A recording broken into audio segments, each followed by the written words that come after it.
T'as vu la critique, c'était sympa. Merci à toi d'avoir regardé. Si tu ne l'as pas vu, ce n'est pas grave. Mais si tu n'as pas vu surtout l'épisode de WandaVision, ne regarde pas cette vidéo là, parce que ça va spoiler à mort, puisque, encore une fois, on a une scène post-générique, ils sont trop forts. Parce que là, on est sorti de la sitcom, et évidemment, quand on est sorti de la sitcom, on a eu une scène post-générique. On s'est dit, mais pourquoi l'épisode 7? Parce qu'on est sorti de la sitcom. Là, on s'est dit, peut-être qu'il y en aura une dans l'épisode 8, on en a une, pourquoi? Parce qu'on est sorti de la sitcom. Évidemment, pour l'épisode 9, cela me semble logique qu'il y ait une scène post-générique, mais qui n'annonce pas la suite de WandaVision. Pourquoi? Parce qu'il n'y a pas de suite, enfin, il n'y aura pas d'épisode 10, mais une suite pour Doctor Strange 2, voire Spider-Man No Way Home. Je voulais commencer cette vidéo en tranquillité, voilà, on est détendu. On était un peu tordu en regardant l'épisode, surtout en lien avec le Sword, mais là, Hayward. Mais Hayward, mais va mourir, va chier gros. Fais un truc, je sais pas, bois du thé et mets du sel dedans, enfin, étouffe-toi. Je ne sais pas, je te hais, et je pense ne pas être le seul. Évidemment, la scène post-générique nous a fait du bien, mais avant de parler de la scène post-générique, je voulais revenir sur les moments de Hayward pour mieux comprendre. Pourquoi? Parce que dans l'épisode 3 ou 4 ou 5, je ne sais plus, il dit donc au petit groupe, donc Jimmy, Darcy et Monica, que Wanda a volé le corps de Vision. Totalement faux, on le sait. L'épisode 8 nous l'a appris, Wanda a créé le corps de Vision via ses pouvoirs. Très très stylé.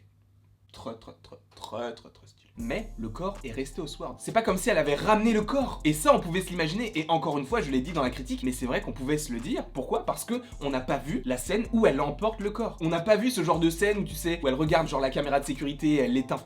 Il n'y a pas eu ça, donc on pouvait se dire, bah peut-être qu'il ment. Et il a menti. Pourquoi? Parce qu'il a créé un autre Vision. Et il fonctionne. Et comment est-ce qu'il fonctionne? Grâce à la magie de Wanda. Est-ce que Hayward c'est un bâtard? C'est un bâtard. Qu'est-ce que ça annonce? Des trucs de fou. Ça va toi? Je suis un peu excité, peut-être même un peu trop. Mais l'épisode 8, c'était l'avant-dernier épisode. Ce qui veut dire, logiquement, t'es pas débile, l'épisode 9, c'est le dernier. Hein, logiquement. Et alors là, pour cet épisode 9...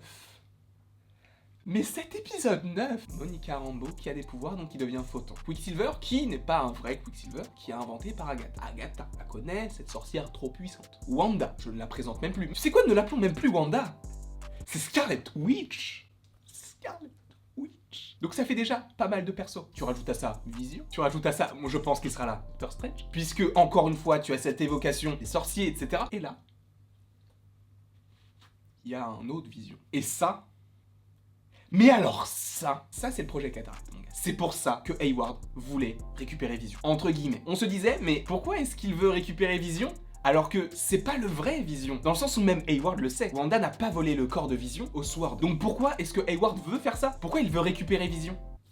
Parce que Vision est en vie. Mais il ne sait pas pourquoi. Il ne sait pas comment. Il faut rappeler qu'on nous précise que Vision veut être recréé, mais que le Sword n'a pas réussi à le faire. On ne sait pas pourquoi, on ne sait pas comment, on ne sait pas ce qu'ils ont essayé, on ne sait pas ce qu'ils veulent faire véritablement. Est-ce qu'ils veulent faire une sorte de sentinelle? Est-ce qu'ils veulent, entre guillemets, recréer un Ultron? Je ne sais pas. Mais en soi, leurs intentions ne sont pas très sympathiques. Hein. Quoi qu'il en soit, tu as Hayward qui voulait récupérer Vision, mais pourquoi il voulait récupérer ce corps-là alors que ce n'est pas le corps qu'il veut? Ce qu'il veut, c'est de savoir comment Vision est en vie. Vous le savez, ils ont envoyé un drone et le drone a été rejeté. Sauf qu'il y a encore la magie de Wanda autour du drone. Et ils ont utilisé cette technologie, si je puis dire ainsi, pour créer enfin Vision et se servir donc des résidus de pouvoir de Wanda pour créer le Vision parfait. Cela veut donc dire que pour l'instant, tu as Wanda contre Agnès, puisque tu as également les enfants, donc Billy et Tommy, qui sont enchaînés. Tu vas avoir Vision qui va être du côté de Wanda. Tu vas également avoir possiblement Quicksilver, même si j'en doute un peu. Tu vas possiblement avoir Doctor Strange. Tu vas encore avoir peut-être Jimmy Woo, Darcy, même si bon, Darcy, je sais pas ce qu'elle peut faire. Mais tu peux aussi avoir des persos dont on a parlé il y a pas longtemps, les Skrulls. Parce que, encore une fois, selon moi, le contact de Monica Rambeau et tout l'organisme qu'a contacté Monica Rambeau, ce sont des Skrulls. Cela n'engage que moi, encore une fois. Mais de toute façon, on aura la réponse très bientôt. Puisqu'encore une fois, le personnage a été teasé comme un personnage de ouf et au final on était déçus. Mais c'est pas vraiment une déception. Pourquoi? Parce on le sait, ce sont des Skrulls. Enfin, on le sait pas, je le suppose. Ok, partons là-dessus. Et donc tu as le faux Vision qui va possiblement affronter le vrai Vision. C'est fou. Je sais pas quoi dire.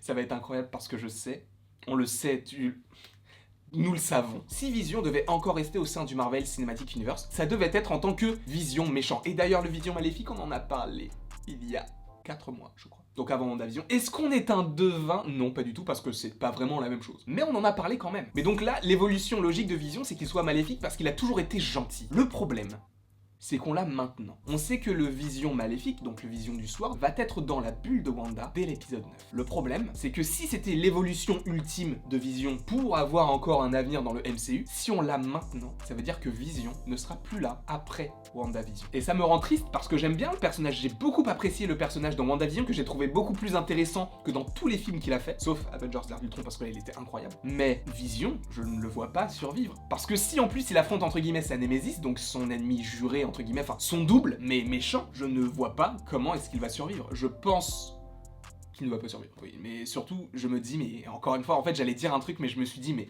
WandaVision se passe genre des mois avant Far From Home.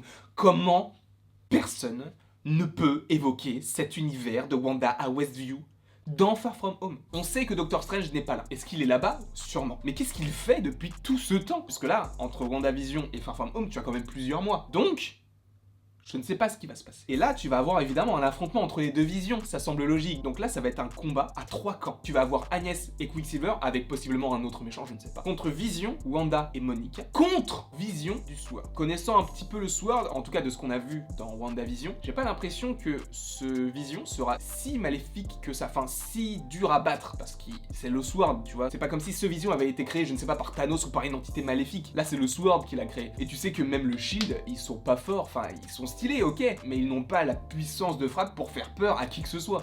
Bon, moi, ils me feraient peur parce qu'ils ont quand même plein d'héliporteurs. Mais ça va être incroyable. Cette scène post-générique, elle annonce un combat d'anthologie. On le sait de toute façon. Et ce qui va être très intéressant, c'est qu'on va voir le combat Vision contre Vision. C'est sûr, mais on n'aura pas le combat WandaVision comme j'avais imaginé, et ça c'est dommage, parce que j'aurais trop aimé ça.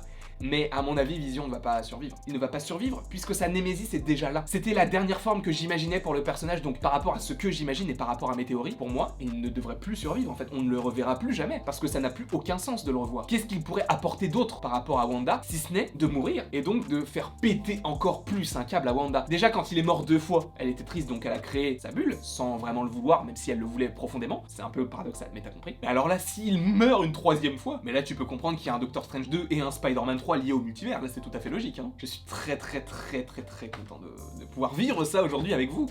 C'est fou, on vit dans une époque incroyable, non? Peut-être pas en fait.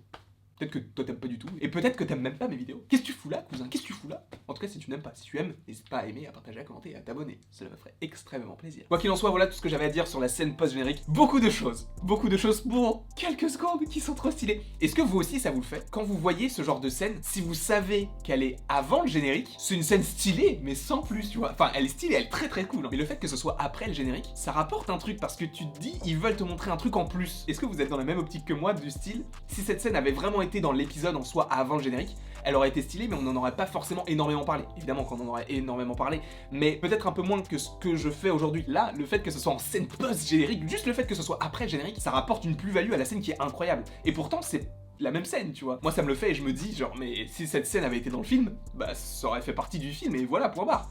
Mais là, oh, ça m'énerve, c'est super, ils sont trop forts. En tout cas, merci d'avoir regardé cette vidéo. Je ne sais pas s'il y en aura une autre parce que j'ai bien envie d'accentuer un petit peu plus mon propos sur Scarlet Witch parce que j'ai plein de choses à dire. Je vais en faire une vidéo.